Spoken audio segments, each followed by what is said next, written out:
السلام عليكم كل اخواتي وحبايبي، عاملين ايه؟ يا رب تكونوا بخير. بصوا يا جماعه، ده فرد حمام نفاخ عنده سالمونيلا مفصليه اللي هو باراتايفود.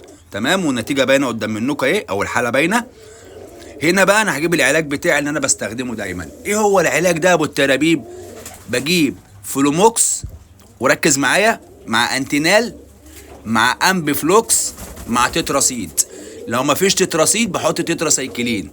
لو مفيش امبي فلوكس بجيب حاجه اسمها ايموكس. العلاج ده كله بشري. هم 4 انواع من العلاج يا جماعه. وبحط كده جاروف صغير زي ما انت شايف في بق فرد الحمام مرتين في اليوم، مره الصبح ومره بالليل، ودي النتيجه بعد 3 ايام.